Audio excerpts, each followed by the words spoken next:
It was supposed to be the happiest night of their lives. In 1993, Mark and Anna Thompson exchanged vows in front of family and friends. Hours later, the bride and groom were gone. Their wedding cake was left half-cut, the bridal suite untouched, and for 30 years their disappearance remained unsolved. Until a single photograph surfaced, revealing something no one was meant to see. July 17, 1993. A warm summer evening in Cedar Falls, Michigan. The reception was lively, the dance floor crowded. Guests toasted champagne as Mark and Anna laughed, kissed, and twirled in the center of the room.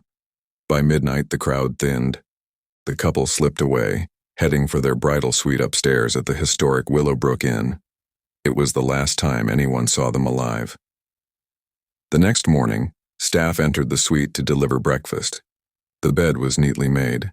Anna's dress was draped across a chair. Mark's jacket hung by the door. But the couple? Gone. Their rings were still on the nightstand. Their car sat untouched in the parking lot. On the vanity mirror, written in condensation, were 3 words: "Till death comes." Police combed the inn, the surrounding woods, and the river nearby. No blood, no signs of forced entry. Guests were questioned. Some recalled hearing muffled arguing around 2 a.m. Others swore they saw Anna in the hallway, alone, pale, walking toward the garden doors. But no one could agree.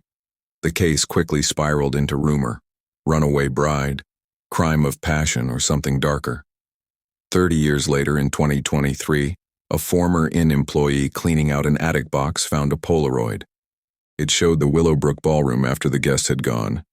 Chairs empty, tables bare. But in the background, by the window, 2 figures stood: Mark and Anna, their faces blurred. And behind them, barely visible in the shadows, a 3rd figure, watching. Mark and Anna Thompson vanished on their wedding night. But the photograph suggested they hadn't left alone, and whatever followed them into the dark never left the Willowbrook Inn. June 14, 1986.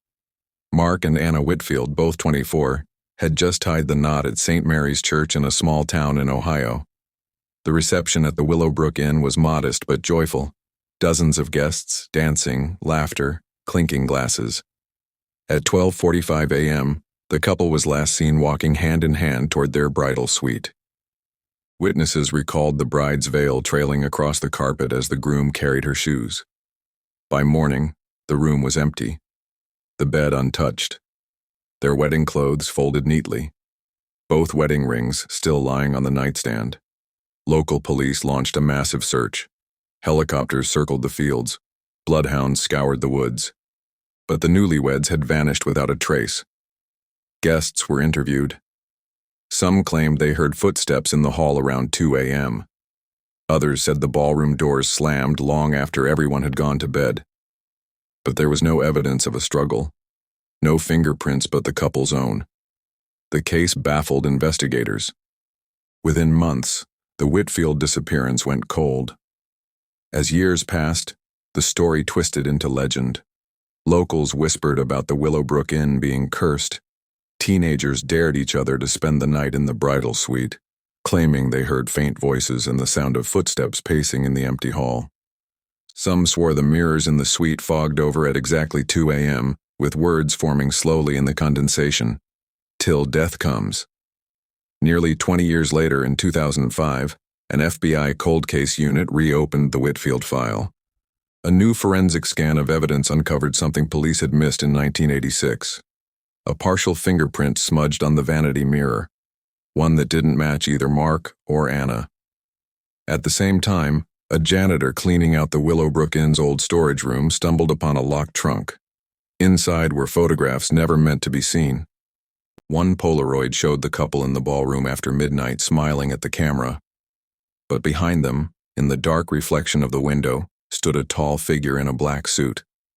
The caption on the back, written in shaky ink, read, "Till death comes, 2:07 a.m. When the FBI enhanced the image, they realized the figure wasn't a guest. He wasn't on the guest list. He wasn't in any other photographs. And his face couldn't be identified. The Whitfields hadn't simply vanished. Someone had taken them, and the person had been standing in plain sight at their own wedding. For nearly 2 decades, the disappearance of the Whitfield newlyweds haunted Cedar Falls. But when the FBI reopened the case in 2005, they discovered a truth buried in photographs, fingerprints, and whispers. A truth darker than anyone had imagined. Special Agent Rebecca Hayes was assigned to lead the Whitfield case reopening in 2005. Her first move: review every statement from the 1986 wedding night. Patterns emerged. Multiple guests reported hearing footsteps in the hallway long after midnight.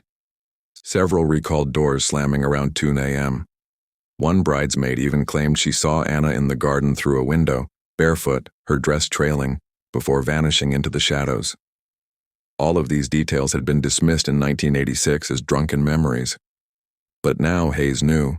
Something had happened after the reception ended. The FBI tracked down the inn's night porter, Harold Jensen, now in his 60s. He'd never spoken publicly about that night. In the interview, his voice trembled. "I saw them, the bride and groom. Around 2 a.m. they weren't alone." "Who was with them?" Hayes asked. Harold swallowed hard. "A tall man in black. I thought he was part of the band at first, but the way he walked, like he was leading them somewhere. They didn't fight. They just followed." Investigators returned to the Willowbrook Inn with ground-penetrating radar. Beneath the ballroom floor, they discovered a sealed cellar that had never been documented on any blueprint. Inside were remnants of chairs, broken wine bottles, and a wall covered in faint writing, scrawled in what looked like charcoal. "Till death comes." Over and over. Dozens of times. And beneath it, scratched so deep into the stone it cut through the mortar. 2:07 a.m. The fingerprint recovered from the vanity mirror in 1986, reanalyzed with modern tech, matched no criminal database. But it did match something else. A print found on the trunk of Polaroids, hidden in the attic. Whoever left the message in the suite was the same person who took those photos. And whoever it was, had been in the room with Mark and Anna minutes before they disappeared. In 2005, Anna's younger brother, David, finally spoke to the press. "We lived with that night for 20 years. My parents died without answers. And now the FBI tells us someone was inside that room. Someone took them. That's worse than not knowing." His eyes filled with tears. "I just want to know if they suffered, or if they're still out there, waiting." All the evidence pointed to the same number, 2:07 a.m. The Polaroid, the wall in the cellar, even the condensation message on the bridal suite mirror. Agent Hayes stared at the files, whispering, "Whatever happened, happened at 2:07, and someone wanted us to remember that exact time." The Whitfield's disappearance was no accident. It was orchestrated. Every photograph, every fingerprint, every word written on those walls pointed to a moment in time, 2:07 a.m. But the question remained, who led them away, and why? In 2005, Agent Rebecca Hayes and her FBI team reconstructed the timeline of June 14, 1986, 12:45 a.m. Mark and Anna last seen entering their bridal suite. 2:00 a.m. Guests reported footsteps, slamming doors, muffled voices. 2:07 a.m. The moment burned into every clue. Hayes's words to the task force were chilling. Whatever happened, it wasn't random. It was ritual. Somebody planned that exact moment. A retired wedding photographer came forward with something investigators had never seen before, a forgotten roll of film from that night. When developed, the photos revealed Mark and Anna dancing, laughing, embracing. But the final frame sent shivers through the room. The couple stood near the ballroom doors, smiles frozen mid-laugh. Behind them, barely visible, a tall man in black blurred across the frame, almost like the camera caught him moving too fast. The timestamp on the photo? 2:06 a.m. The FBI re-interviewed Harold Jensen, the night porter. He admitted something he hadn't told local police in 1986. "I saw them outside, the bride and groom. They were walking toward the woods. That man in black led the way. They didn't look scared. They looked dazed, like sleepwalking." Hayes asked, "And you just let them go?" Harold's eyes filled with tears. Because when they passed me, the bride turned her head. Her eyes, they weren't her eyes anymore. Armed with ground-penetrating radar and cadaver dogs, the FBI combed the forest behind the Willowbrook Inn. At first, nothing. Then, 20 minutes into the search, one of the dogs froze at the base of an ancient oak tree. Its bark was split wide, hollowed by time. Inside the cavity, investigators found fragments: lace fabric, a rusted cufflink, and dried petals from Anna's wedding bouquet. The forensics team whispered as they pulled the evidence bag shut. It had been there for decades.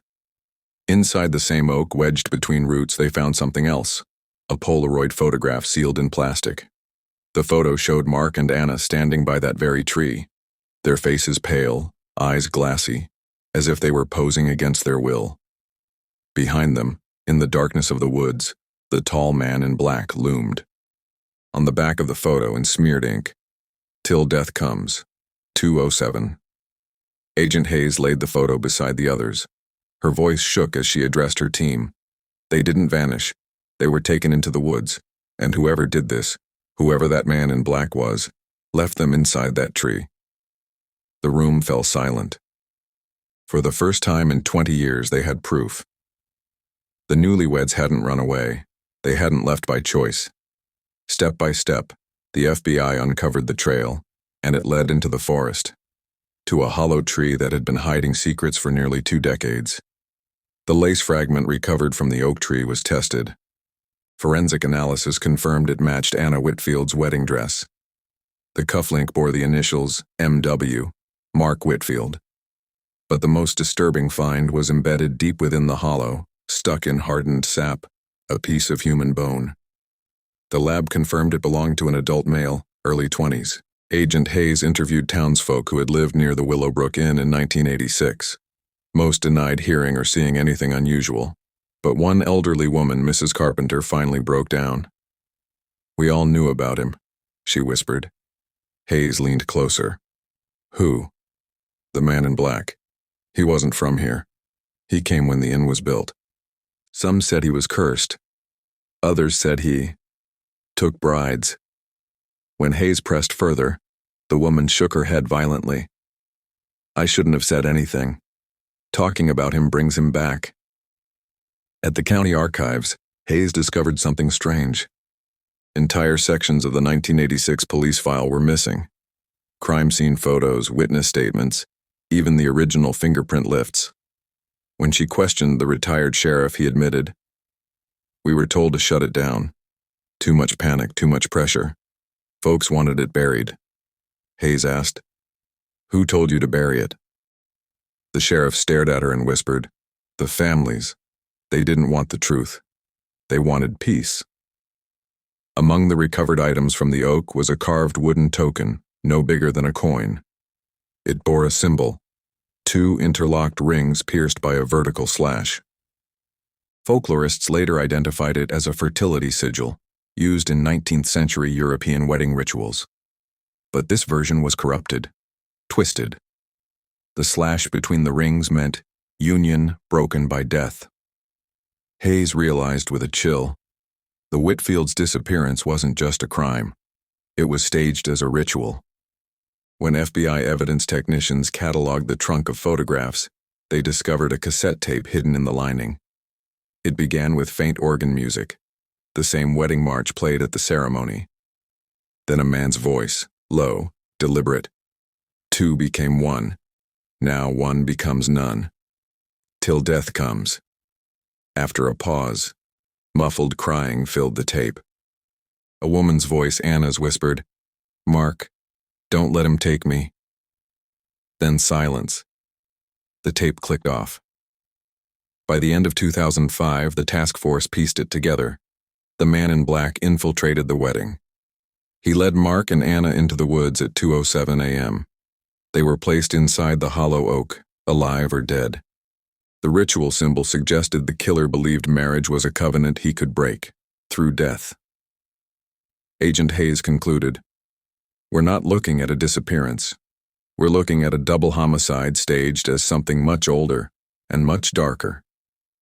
When the FBI announced their findings, the town erupted. Some were relieved to finally hear the truth. Others claimed the Bureau was stirring up curses best left buried. But the families of Mark and Anna demanded answers. Anna's brother David stood before cameras and said, "We waited 20 years for this. Now we know they didn't run away. They were murdered. And whoever did this is still out there." For 2 decades, the disappearance of the Whitfield newlyweds was dismissed as legend. But the evidence told another story of ritual, silence, and murder. And deep inside the woods, the hollow oak still waited to give up its final secret. January 2006.